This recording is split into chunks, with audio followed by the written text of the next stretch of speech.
Please subscribe and support. Chapter 3: The Unexpected Encounter. Alexander Sinclair's sleek, black limousine glided through the bustling streets of the city, its occupant lost in a sea of his own thoughts. The familiar sights of towering skyscrapers and high-end boutiques did little to alleviate the growing sense of unease that had been gnawing at him since his chance encounter with the young woman at the flower stall the previous day. As the vehicle approached a crowded intersection, a sudden jolt caused Alexander to grip the leather seat in surprise. The driver's voice crackled through the intercom, "Sir, it appears we have a flat tire. I'll need to pull over and change it." Sighing, Alexander nodded in acknowledgement, his mind already racing with the inconvenience this would cause. He hated the thought of being delayed, of having his meticulously planned schedule disrupted. Yet, as the car came to a stop and the driver stepped out to assess the damage, Alexander found himself drawn to the bustling street market just a few paces away. The vibrant colors, the lively chatter, and the inviting scent of freshly cut flowers beckoned him, stirring a curiosity he had long suppressed. Without a second thought, he stepped out of the vehicle and made his way towards the market, his polished leather shoes clicking against the cobblestones. As he wandered through the stalls, Alexander's gaze was immediately drawn to a familiar face, the young woman from the day before, tending to her flower cart with a gentle grace. Her auburn curls framed her delicate features, and her warm smile radiated a sense of contentment that Alexander found himself envying.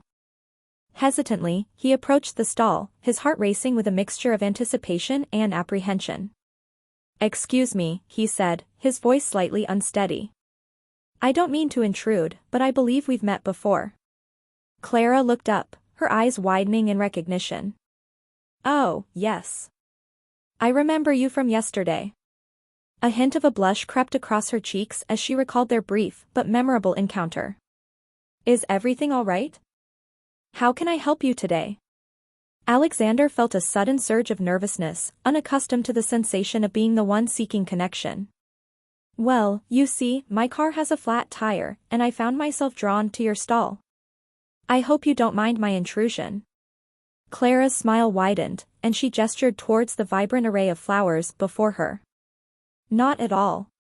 Please, feel free to look around. I'd be happy to help you find something." As Alexander's gaze swept across the fragrant blooms, he found himself captivated by their beauty and the care with which Clara tended to them. "They're truly stunning," he murmured, his fingers gently caressing the delicate petals of a crimson rose. "Thank you," Clara replied, her voice soft and melodic. "I take great pride in my flowers. They're like my children, you know?" She chuckled lightly, her eyes sparkling with a warmth that Alexander had rarely encountered in his privileged world. Drawn in by her infectious enthusiasm, Alexander found himself engaging in a conversation that flowed with an ease he had never experienced before. They spoke of the flowers, of their dreams and aspirations, and of the stark contrasts between their lives. With each passing moment, Alexander felt a growing sense of connection, a longing to truly understand this remarkable young woman who seemed to possess a richness of spirit that his wealth could never buy. Time seemed to slow as they lost themselves in their exchange, oblivious to the bustling activity around them. It was only when the sound of the driver's voice calling out to him that Alexander was jolted back to reality. "Sir, the tire has been changed. We're ready to go whenever you are." Alexander glanced back at the driver, then turned his gaze to Clara, a hint of reluctance in his eyes. "I'm afraid I must be going," he said, his voice tinged with regret. Clara nodded, her smile dimming slightly. "Of course. It was a pleasure speaking with you." She paused, then added, "I hope we'll have the chance to talk again sometime." Alexander felt a strange pull within him, a desire to prolong their encounter. I would like that very much," he stammered, surprised by the sincerity in his own words. With a final nod, he turned and made his way back to the limousine, his mind racing with a whirlwind of emotions. As the car pulled away, he couldn't help but glance back at the flower stall, where Clara stood watching him leave, her expression a mix of curiosity and intrigue. The unexpected encounter had left an indelible mark on Alexander, shattering the carefully constructed walls he had built around his heart. In that moment, he knew that his life would never be the same, the world he had once taken for granted was shifting, and the promise of something new and profound had taken root within him. Chapter 4, Friendship Blossoms. The sun-dappled park was a serene oasis amidst the bustling city streets, and it was here that Alexander Sinclair found himself drawn once more. As he strolled along the winding paths, his eyes scanned the lush greenery, searching for a familiar face. It was mere chance that had led him here, a fortuitous detour from his usual routine, but the prospect of seeing Clara again filled him with a sense of anticipation. It was only a few days since their chance encounter at the street market, yet the memory of her warm smile and captivating eyes lingered in Alexander's mind. There was something about Clara that intrigued him, a vibrancy and authenticity that seemed to be lacking in the polished, carefully curated world he inhabited. As he rounded a corner, he spotted her, Clara, seated on a bench, her delicate fingers carefully tending to a bouquet of freshly cut flowers. The sunlight danced across her features, accentuating the gentle curves of her face and the radiant glow in her eyes. Alexander paused, momentarily mesmerized by the sight before him, then slowly approached, his heart racing with a mixture of nervousness and excitement. "Clara," he called out, his voice soft and warm. "I didn't expect to see you here." Clara looked up, her expression brightening as she recognized the well-dressed stranger. "Alexander," she replied, a smile spreading across her lips. "What a pleasant surprise." "I was just taking a stroll through the park," Alexander explained, gesturing around them. "And I couldn't help but notice you. May I join you?" "Of course," Clara replied, shifting slightly to make room for him on the bench. "I'm just enjoying the peace and quiet, taking a moment to appreciate the beauty of these flowers." As Alexander settled beside her, he couldn't help but be drawn to the delicate blooms in her hands. "They're exquisite," he murmured, his gaze lingering on the vibrant hues and intricate petals. "You have a true gift for arranging them." Clara's cheeks flushed with pleasure at the compliment. "Thank you. It's one of the simple joys in my life, being surrounded by these flowers and sharing their beauty with others." She paused, her eyes meeting his. "What about you, Alexander?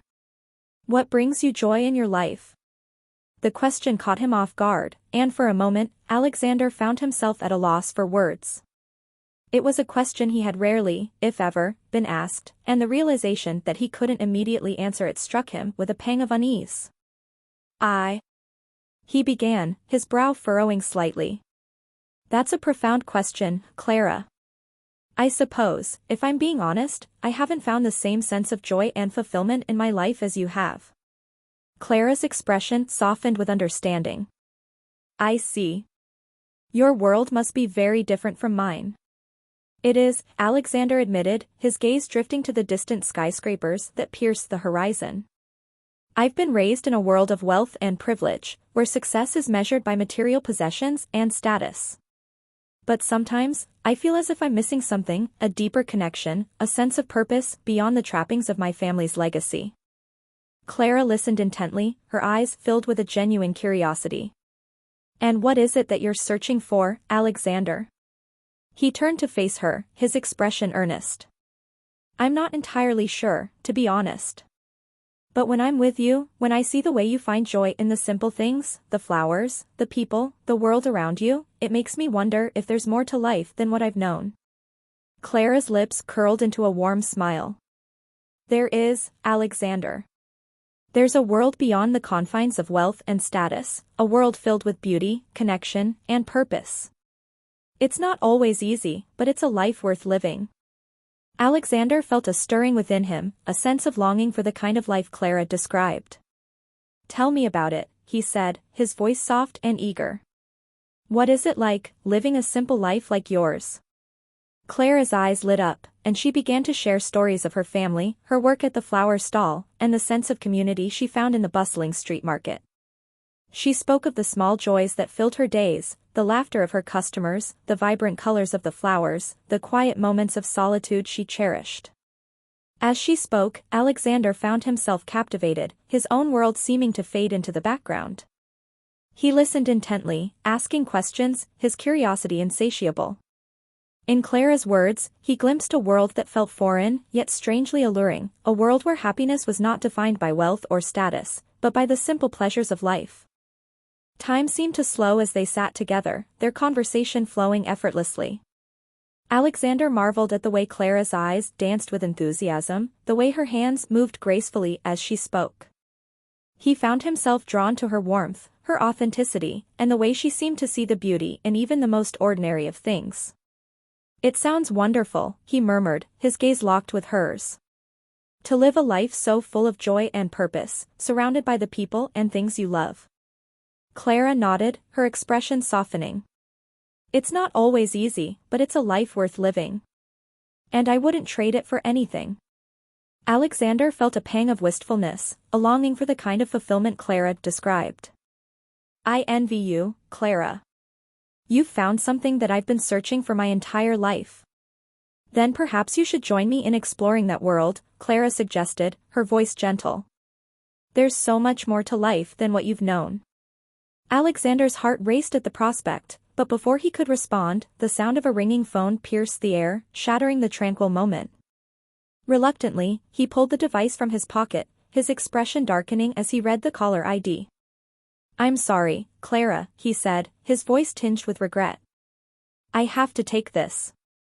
My family." Clara nodded, understanding in her eyes. "Of course. I shouldn't keep you." As Alexander rose to take the call, he paused, his gaze lingering on Clara's face. "Thank you, Clara," he said, his voice soft. For sharing your world with me. It's been a truly wonderful afternoon." Clara's lips curved into a gentle smile. "The pleasure was all mine, Alexander. I look forward to our next encounter." With a final nod, Alexander turned and strode away, his mind swirling with the echoes of their conversation. In Clara, he had found a kindred spirit, a connection that had awakened something deep within him, a longing for a life beyond the confines of his gilded existence.